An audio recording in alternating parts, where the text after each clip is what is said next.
Tapi syahadatnya konyol, nggak ada yang bimbing ya, tahu sendiri kan. Karena nggak ada yang bimbing. Akhirnya jadi bajingan dulu. Nah, menarik itu. Jadi dia mengatakan bahwa dia jadi bajingan dulu gitu katanya. Nah, di sini dia mulai kacau kan. Cara perhitungan dia pada saat dia penginjilan gitu ya. Jadi misionaris. Oh, berarti 7 tahun dong. Yes, pokoknya 2010 tuh saya gini. Saya meninggalkan dunia misionaris. Saya sudah baca Quran, sudah belajar semuanya, sudah Itu belajar. tapi udah syahadat 2018. 2010 udah. Loh. Jadi misionarisnya tahun berapa? 2000. Ini nangis ya Allah. Belum yang di Papua. Ya sudah, nggak apa-apa, maksudnya gini aja. Setelah ini kan sudah menjadi muslim. Iya. Kita dakwah sama-sama. Insya Allah. Kita ajak Itu PR kita buat saya. ajak ya siapa saja yang mendengar dakwah kita, baik itu yang muslim maupun yang non muslim. Secara pribadi saya tidak percaya dengan hal demikian. Nah, kira-kira dari teman-teman yang menonton video ini, apakah saudara percaya dengan beliau ini bahwa dia sudah memenangkan jiwa sebanyak... Ya, astagfirullah, kalau saya mengingat itu ya Allah. Jadi dulu udah memenangkan jiwa berapa orang? Praktek itu adalah minimal 1 tahun dari setiap sekolah teologi yang ada yang saya tahu. STT gitu ya, nama STT-nya beliau nggak mau sebut, kita nggak apa-apa, nggak usah. Tapi yang penting ada ya di dalamnya. Ada. Halo guys, satu video yang mau saya bagikan kepada kita pada kesempatan ini. Dia adalah seorang mu'alaf, tapi kita tidak tahu apakah dia memang benar-benar seorang mu'alaf atau hanya sekedar pengakuan saja. Memang di zaman sekarang ini kita tidak mudah percaya kalau ada orang mengaku-ngaku sebagai seorang mu'alaf atau dia sebagai seorang murtadin. Kita tidak terlalu percaya karena banyak sekali sekarang ini penipuan-penipuan, bohongan-bohongan, tetapi mengaku sebagai seorang mu'alaf, bahkan juga mengaku sebagai seorang murtadin. Kita jangan terlalu percaya dengan hal-hal demikian. Nah, ada hal yang menarik di dalam percakapan mereka ini dan perlu kita sama-sama memberikan respon. Nanti teman-teman boleh mengetik apa yang menjadi respon dan juga komentar teman-teman setelah melihat video yang satu ini. Nah, tanpa basa-basi, mari kita langsung saja melihat percakapan mereka ini antara seorang mu'alaf dan juga seniornya juga. Nah, ini juga bapak yang satu ini adalah mu'alaf juga. Dulunya itu adalah pengakuannya. Yuk, kita langsung saja melihat video berikut ini. STT gitu ya, nama STT-nya beliau nggak mau sebut, kita nggak apa-apa, nggak usah. Tapi yang penting ada ya di dalamnya. Ada. Nah, pertama-tama di video sebelumnya, beliau ini mengatakan bahwa dia adalah seorang lulusan dari STT atau Sekolah Tinggi Teologi gitu ya, atau Sekolah Kependetaan gitu ya. Oke, kita langsung saja melihat selanjutnya. Oke, Bahkan mau di cross check sampai hari ini pun pelajaran itu masih ada. Masih ada. Oke. Terus, nah ini saya pengen konfirmasi, ini saya penasaran kalau ketemu orang STT biasanya gini. Bener nggak kalau di STT itu setiap mahasiswanya tuh diberi target harus memenangkan jiwa berapa orang gitu? Kalau target berapa jiwa tidak, tapi biasanya begini. Kami itu kan waktu setelah lulus, kami biasanya praktek dulu. Sebelum lulus biasanya kenaikan tingkat mau ke S1 ke Selatan 4 itu kita praktek dulu ke lapangan. Itu biasanya sampai 2 bulan 3 bulan.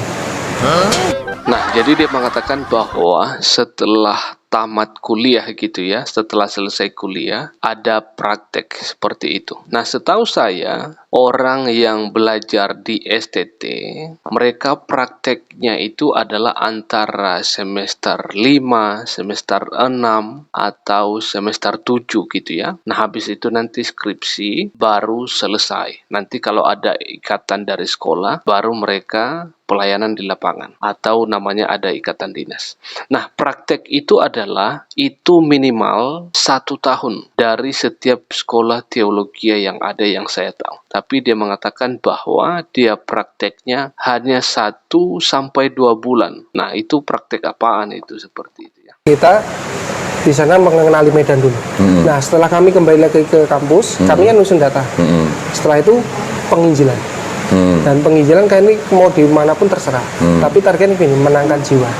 Nah, kalau saya itu dulu melenceng, praktek saya di Lasem, di Rembang, tapi lebih saya ke Kalimantan Barat.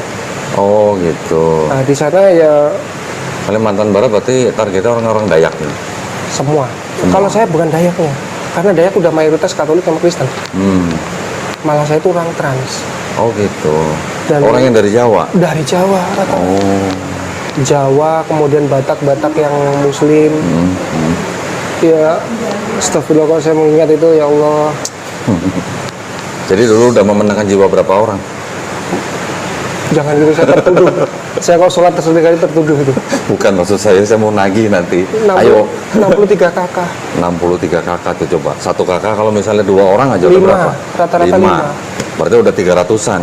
Makanya saya Nah, dia mengatakan bahwa dalam pelayanannya, dalam penginjilan, dia sudah memenangkan jiwa sebanyak 63 kakak. Nah, itu dikali 5 katanya. Itu rata-rata 5 orang dalam satu keluarga. Itu artinya kalau kita kalikan dari 63 kakak dikali 5 itu sudah 315 orang atau 315 jiwa yang dia sudah menangkan. Nah, kira-kira dari teman-teman yang menonton video ini, apakah saudara percaya dengan beliau ini bahwa dia sudah memenangkan jiwa sebanyak 63 kakak, atau dijumlahkan itu adalah sekitar 315 orang. Secara pribadi saya tidak percaya dengan hal demikian, bahwa dia sudah memenangkan 315 jiwa.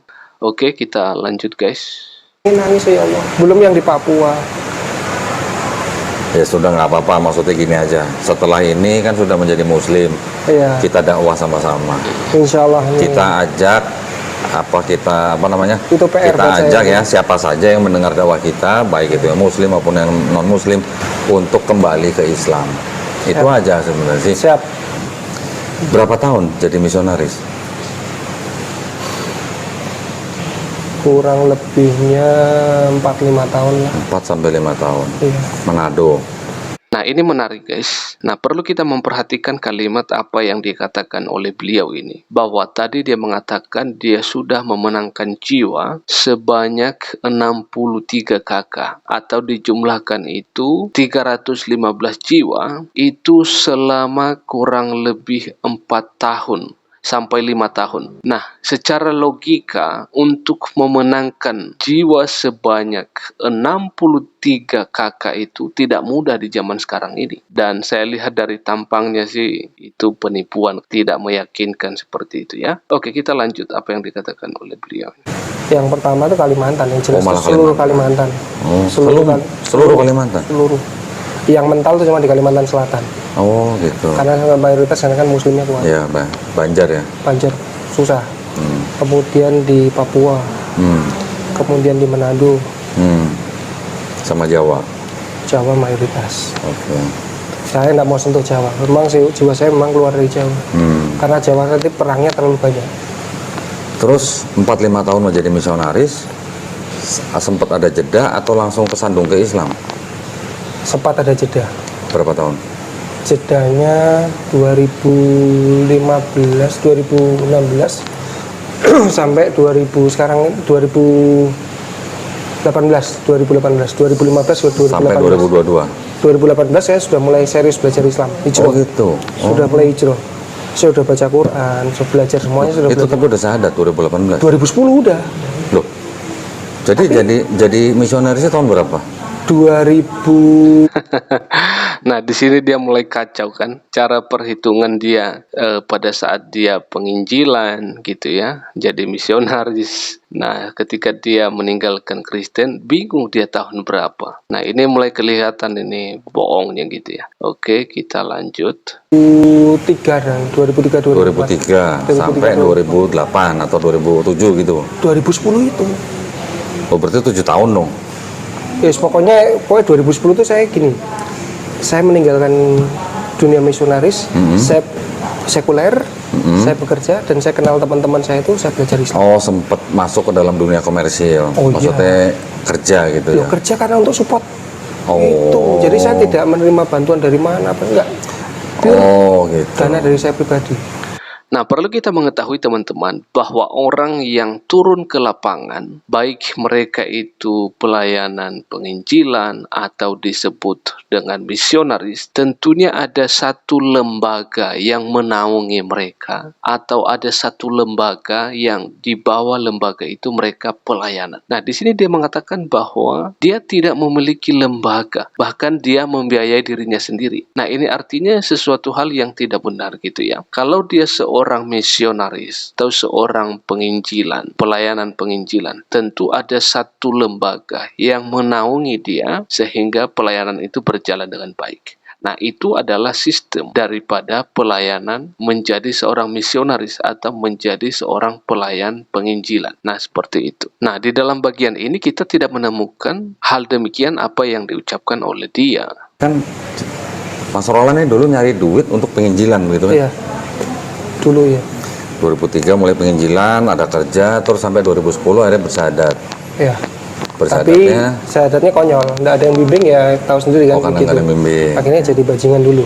Nah, menarik itu. Jadi dia mengatakan bahwa dia jadi bajingan dulu gitu katanya. Nah, masa seorang yang lulusan daripada sekolah tinggi teologi ya, dia seorang pelayan, dia seorang misionaris, dia seorang yaitu pelayan penginjilan, masa dia menjadi bajingan? Nah, ini kan tidak sinkron apa yang dia sampaikan bahwa dia seorang pelayan lulusan dari STT terus menjadi seorang bajingan. Nah, ini sesuatu hal yang dipertanyakan. Apakah dia benar menceritakan kesaksian ini atau hanya karangan saja seperti itu? Iya, ada. Nanti bisa ditemukan di channel Nah, MCI ada. Digabungin iya, aja. iya, boleh. Itu. Setelah 2018, 18. Nanti di channel MCI itu ada komplit semua. Sampai rentetan akhirnya saya syahadat ulang sampai hari ini. syahadat ulangnya di 2022, 2022 Desember. bulan Desember kemarin ya, Masya Iya. Allah. Di Masjid Gede, Kauman. Masjid Gede, dibimbing oleh Mualaf Center Yogyakarta Iya. ya. Terus dibawa ke gedung. Habis disyahadatkan, dibawa ke gedung dakwah. Dibawa ke gedung maksudnya untuk disunat gitu. Dipukulin Oh, ulang. dipukulin dulu. Dipukulin ulang. Digebukin dulu. Dibentuk lah ya, dibentuk. Brainwash dulu, brainstorming dulu. Diajar kepalanya dulu. Dibuang yang lalu-lalu dibuang. Oke teman-teman, demikian saja video ini. Kira-kira apa yang menjadi tanggapan Anda setelah melihat percakapan apa yang dikatakan oleh seorang mu'alaf ini, dan dia mengatakan bahwa dia seorang lulusan dari STT, terus dia pelayanan selama kurang lebih 4-5 tahun memenangkan jiwa sebanyak 63 kakak, dan dia mengatakan bahwa rata-rata itu 5 orang dalam satu keluarga, itu artinya 315 jiwa, dan dalam jangka waktu hanya 4-5 tahun dia memenangkan hal demikian. Nah, kira-kira apa yang menjadi tanggapan Anda? Apakah saudara percaya atau tidak apa yang dikatakan oleh beliau ini? Secara pribadi saya sangat tidak percaya karena tidak sesuai atau tidak sinkron apa yang diceritakan dari awal, dan juga kehidupannya tidak sesuai. Oke, demikian saja video ini. Terima kasih. Allah Tritunggal akan terus menolong, memberkati kita semuanya, dan salam damai sejahtera. Shalom.